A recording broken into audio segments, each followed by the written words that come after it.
everyone. I'm Deborah Gardner. Welcome to Hospitality Today Live.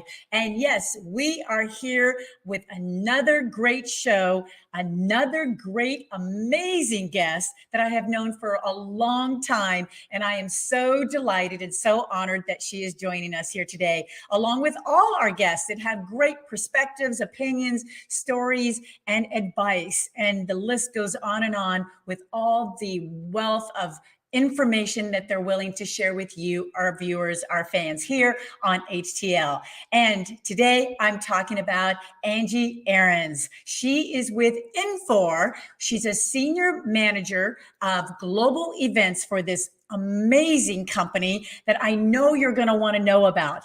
And the best part about Angie, and one area that I've always known about her, is that she is a student of learning. And that's what we're going to talk about today. Angie will take us through her amazing career journey so that you can see how she has learned along the way and why, which actually puts her where she is today as a brilliant and beautiful leader. And so I know you're going to be very excited to meet her, as I'm very excited to have her on the show today. So don't go far. We'll be right back here on HTL.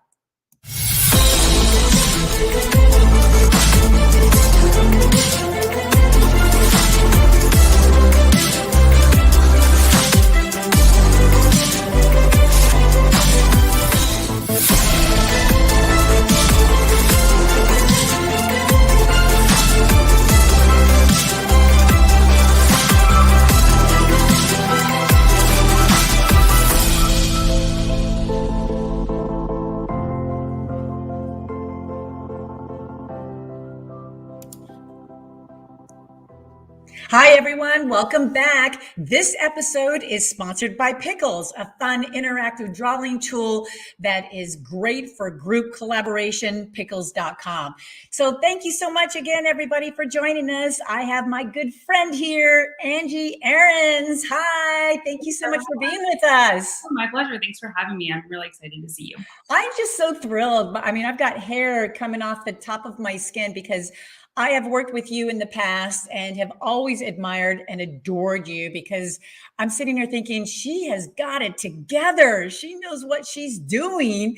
And yet I'm finding more and more of that you know how to be a student of learning. And we're going to talk about that today. But I know a lot of our viewers right now that I know are going to show up on the chat and the comment section. They want to know, who is Infor? Yeah, so Infor is a tech software company that I just started working with in March as a full-time member of this amazing global events team. So we host events internationally as an international company, and we are part of third-party events, and 18 of us kind of make magic happen. So it's a very collaborative team that works within this infrastructure of 18,000 people. So we're up there in software development, and we're kind of one of those silent companies that people may not know about, but we're there and you probably use our products. So the hospitality industry even uses them. So it's a lot of fun. That is amazing, amazing. And they just must be so on cloud nine having you, because again, as a student of learning, can you take us back, to when you first got into the hospitality industry? Because from what I understand, you studied psychology and criminology at the University of Mass. How did you go from that type of wanting to do that type of career into hospitality at the same time? So take us through this journey. Yeah, I'm sure my parents wondered the same question. How did you get there? It really was from this idea of kind of getting burnt out in research. I really wanted to work for the FBI, and was recruited out of school to work for my national sororities. So I did that for 2 years and had so much fun, was doing alumni services. And I ended up actually doing some private events on the side. And my executive director at the time saw that I was probably getting a little impatient and ready to do something different at that organization. So she pulled me aside and said, our volunteer position that does events, we actually want to bring it in-house. So we want that to be you.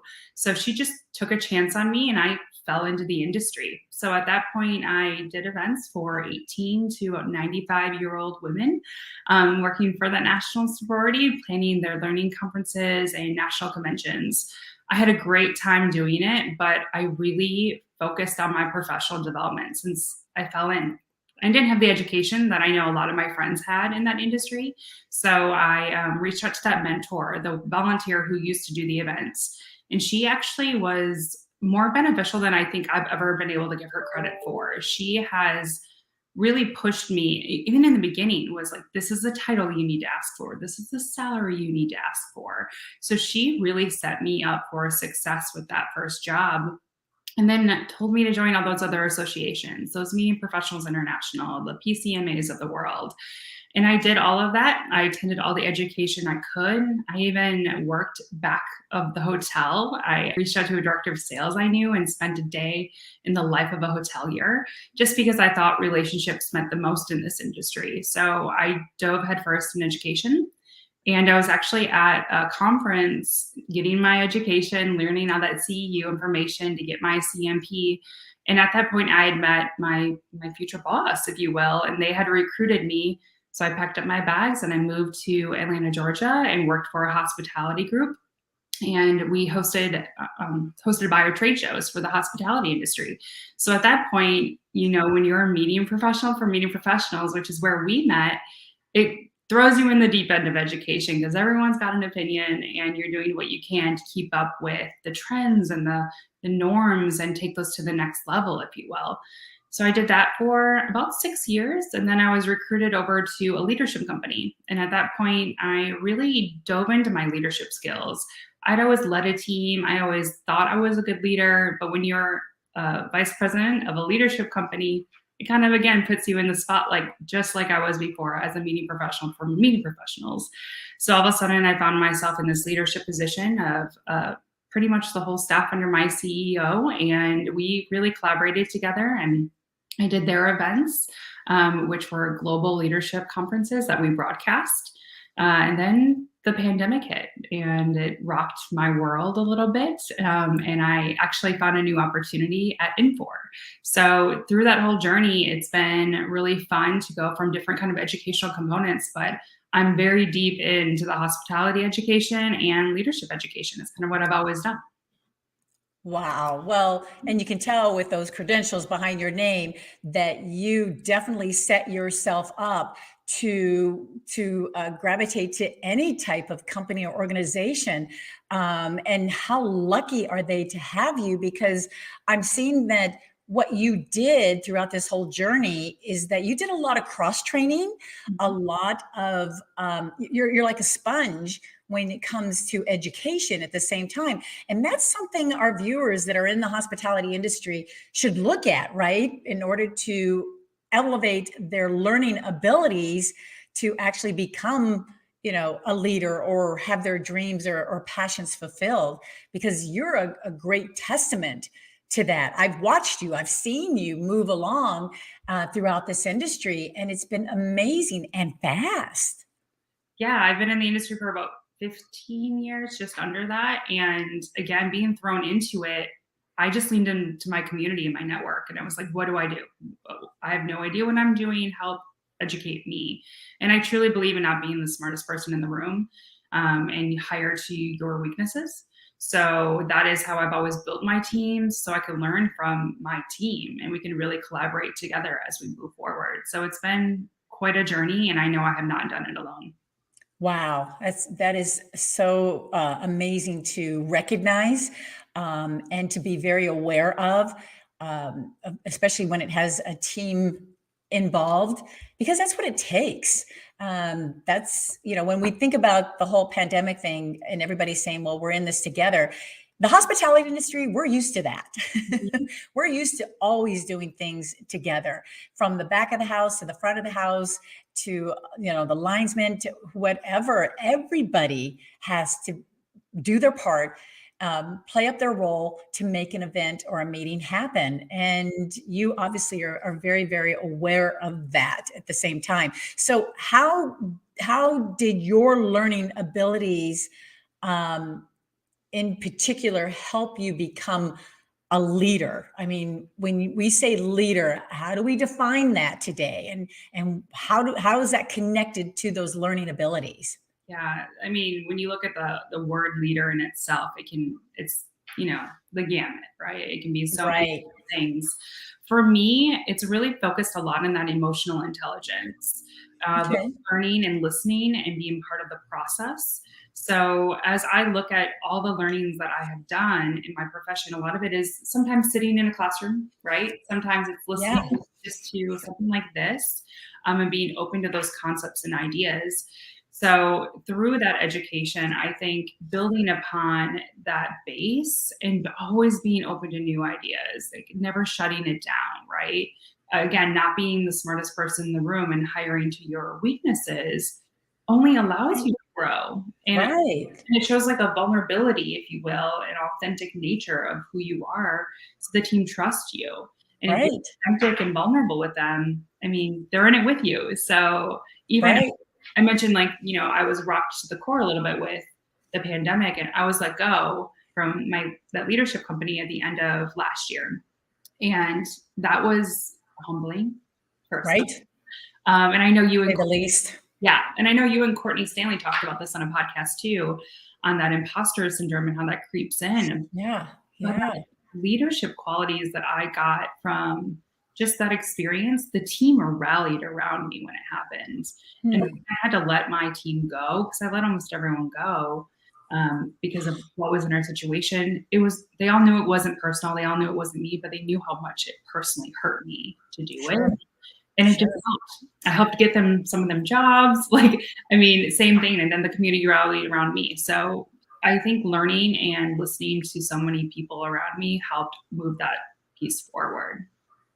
Yeah, that probably was very humbling because I think that's where you really know a good leader as opposed to an average leader on how they take care of those ahead of you, even in situations like this. I mean, good times, it's rocking. You've got delegations out, projects and things out to your team, and everybody's rocking and rolling.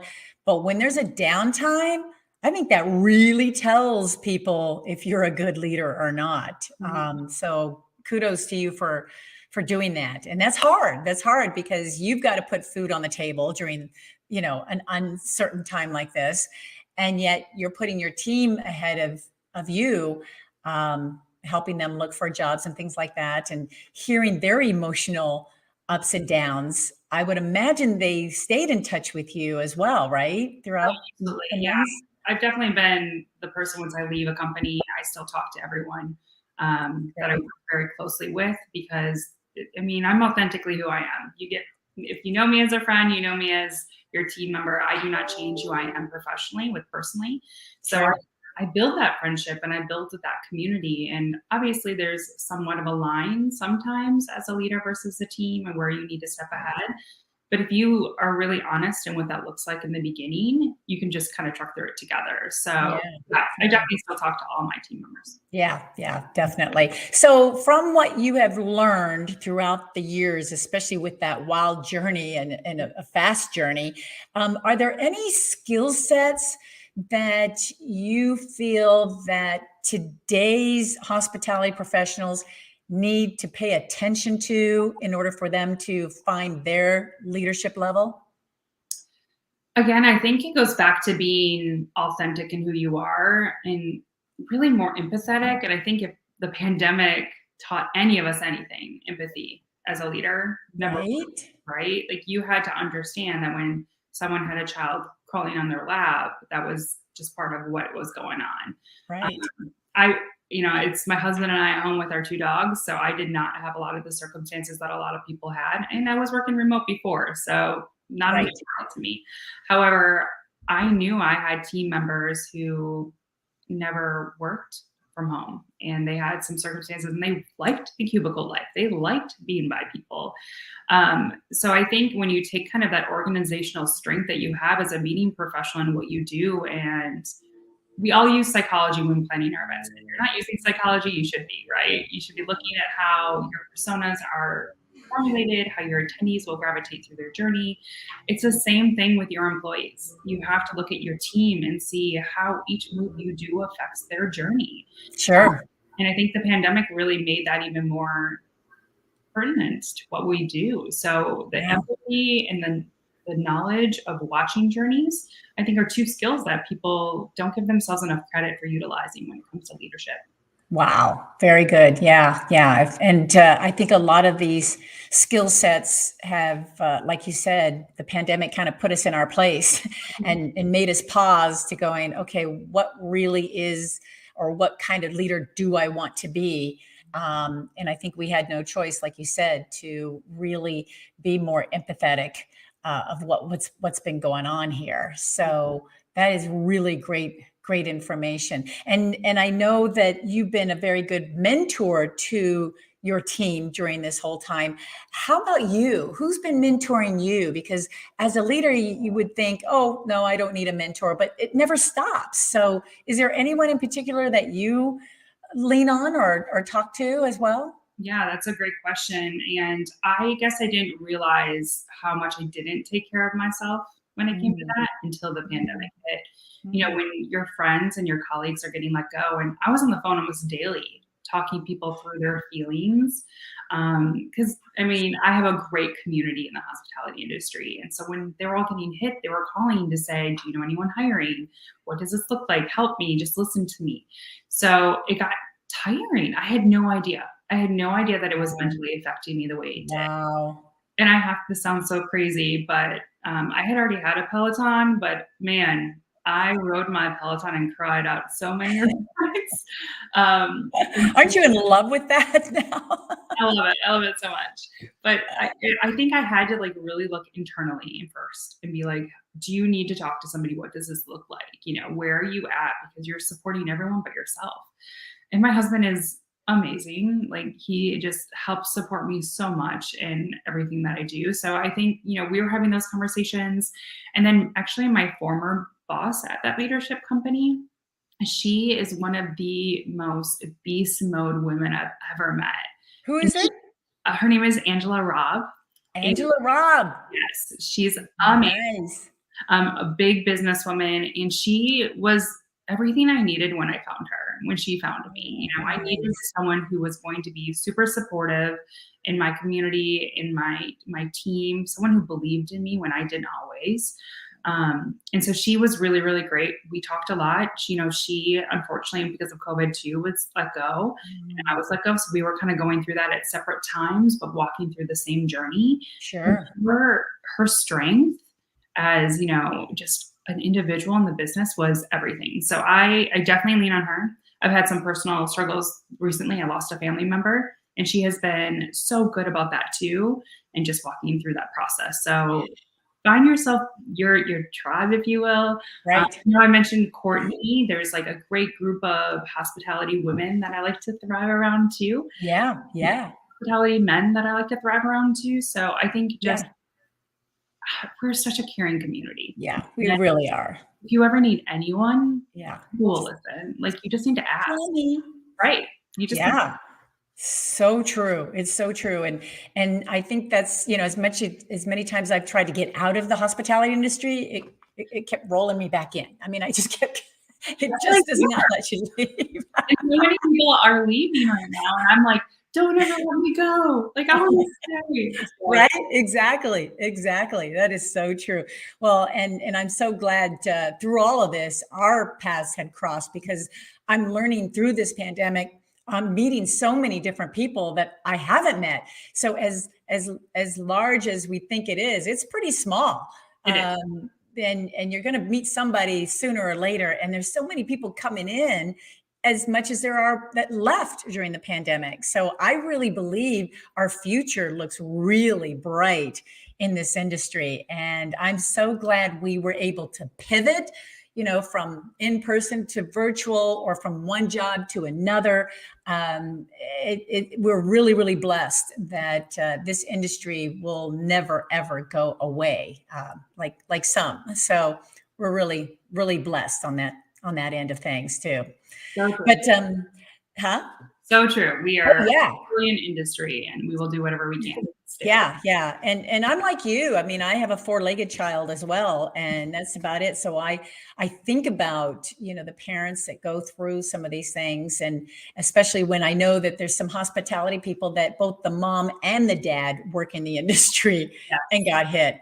Holy moly. I had to reach out to them just to let them know, they're gonna have to be strong for those kids during that time. But we all make it. We do. I see people and I hear and I watch on social media of people getting jobs every day. So I really believe that we're gonna be stronger than ever. There's no doubt. And people No are doubt. still moving and shaking and doing their thing. So it's Yep. where's so and so?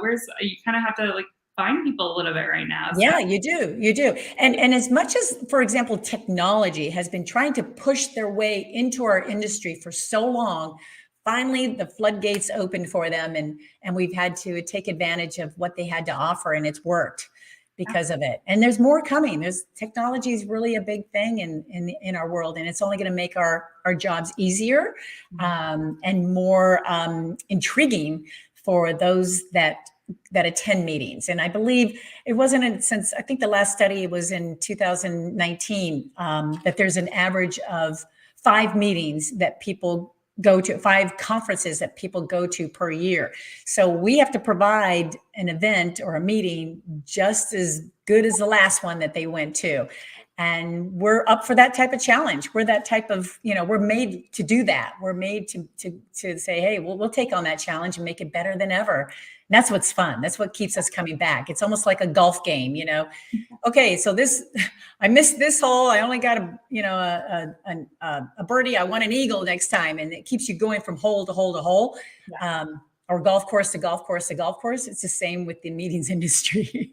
And I'm a horrible golfer, but I understand that reference. Yeah, I don't golf either, but Really it does make you. Yeah, exactly. So, what are some of the tips on how men and women can actually take what their learning abilities or abilities they want to learn even more about and make their dreams come true? What are some of the tips that you have experienced firsthand that you'd like to share with our viewers? Yeah, I kind of mentioned it earlier, and it's find your advocate. Whether that person is your sponsor or mentor, they are 2 different things. Find one of each. Find a couple mentors, and it could be an informal relationship. But if it's not formalized, it's not a true mentorship program. And I say this because they can help you focus on where you need to learn more. Maybe from the outside, you may not always see it. And that kind of leads into my second tip is really know yourself, know your worth, know where you need to improve, and hire around that. Again, that's how I've built my teams to the different levels that we've needed. And you only get stronger, right? You only get stronger with the team that you kind of produce around. So I think looking to guide people with those different strengths and opportunities of growth really makes a leader worth following, if you will. And on top of that, I think the final tip I have is just to have fun, work hard, play hard. I think if you showcase who you are as an individual and you have fun with your team, it's that team building, it's that camaraderie that you build, and showing that you can get dirty too. I will say the more I climbed up the ladder, I always wanted to get dirty still. I wanted to stuff the bags. I wanted to do all the things because my team was doing it. Why would I not do that with my team? Why would I not stand side by side with them? And so I think if you're willing to do all the different levels of whatever team that you are leading, in my case, stuffing bags up to the strategic management of it, they show that you're in it and you want to be part of them, and then go out for that drink after. That's okay. Have a drink and then go home. Work hard, play hard. And if you are slow down with them too. That works as well. Yep, slow down to speed up, because that is key to really connecting with your team. Because as you know, and as I know, working for leaders or bosses in the past, it really does determine how long you're going to be at that company based on your boss or your leader. And so now that you've developed into that position, now you can see it and you can tell. But gosh, I want to work for you if you guys are going to have fun. That was so fun. That is so important. I used to have dance So parties important. on Zoom just to make sure everyone's. I'd pick a random song and Zoom bomb them with a dance party. Whatever I can do to keep their spirits alive. You got to do what you got to do. Yeah, you got to do what you got to do. But that's why we're in this industry, is for the fun. And every day is a blessing. Every day is a good day in the industry. Every day is a new challenge. Every day you meet somebody new, and that's what it's all about. That's why we're all here to make sure that we have a good time. Because every day is different. Every day has to be different. So I guess to close out the show today, which has been so fun with you at the same time, what if you had a magic wand, what would you wish for the industry today moving forward? Oh, that's a great question. I have so many wishes and dreams. I would say I'm really excited to be getting back to basics right now, and how people maybe have added too much fluff and flair and forgotten their objectives of what we do. Getting back to those basics of your mission and your values and your core as an organization, and remembering why you're doing what you're doing from a strategic level. So I think that, and I'm also a huge sustainability person. I served on the Event Industry Council's sustainability committee for a bit. And, the pandemic has taught us a lot about sustainability. And it's not just about recycling. It's not just about being green. It's about equality. It's about diversity. It's about all these different things. So I would really like to see us continuing to keep that as a norm and building on it, because it should be a norm by now. And if it's not a norm, you got to catch up. Yeah. Because we need to build on it. So I would say those are two huge things that I want us to do is, yes, keep it simple, get back to the basics, then build upon that dream and keep having that vision, but also remembering that we have to make sure the world can sustain us. So very good points. Very good points. I wish that as well. So let's make that happen, because those are very feasible. I mean, it's easy, and you're right. Let's get back to the basics, the fundamentals, and build from there, because without that, nothing's really going to work well, even sustainability. So very good points. Really appreciate that. So how can people get in touch with you, Angie? Because I know they'd love to continue this conversation and connect with you. I do have your email and the website to know more about your company, but is there any other way that people can get in touch with you? Absolutely. As I said, I'm kind of an open book. So every platform is me authentically. You can find me on LinkedIn, Angie Ahrens. You can find me on Twitter at Angie Ahrens, and also on Instagram at Angie Ahrens. So whatever social platform that you choose, I'm probably on it. Oh, cool. Very cool. All right. You heard it right here. All the viewers here, please contact Angie as much as you'd like, as much as you feel that you maybe have some questions or comments, or maybe even have a story you want to share with her. Please do, because I know for a fact she is available to have and build a new relationship with you as well. So thank you, Angie. Really appreciate you being on the show. We loved it. Thank you, Deborah. It was so good to see you. And thanks, everyone. Absolutely. Bye now. Bye. Well, see, there you go. Was I correct on this one? Yes, I believe I was. Sometimes I can't be, but sometimes I can be. And this one definitely was, because I can tell you, Angie really is a true leader in the hospitality industry. And you can tell just by hearing about her journey. And I'd love for you to actually share her journey with others as well that might not have been able to be here today. And you can do that because we have all the replays right there on all your favorite social media platforms. So stay tuned and share this episode with her, along with knowing that our sponsor today was Pickles at pickles.com. They would love for you to know more about them as well, along with wanting to be a sponsor for next year, for 2022, or if you have any comments or suggestions or questions, by all means, let us know at hello@hospitalitytodaylive.com. We would love to hear from you as well. So next up, we want to introduce to you Jim Cartwright, who is actually a very good friend of mine. And we're going to talk about training, because we know the hospitality has been shaken up during this pandemic. And we know a lot of new people will be joining in this industry very, very soon. So what does the training look like to get people up to par, especially cross-training, whether it's in hotels, cruises, airlines, audio-visual, events, meetings, whatever that might be. We know that training is going to be a big deal in our industry. So we want to say thank you again for being with us. I'm Deborah Gardner here with Hospitality Today Live, and we want to make sure that you join us again next Tuesday, because if you're thinking about it, we're talking about it right here on Hospitality Today Live. Thanks, everyone. Have a great week.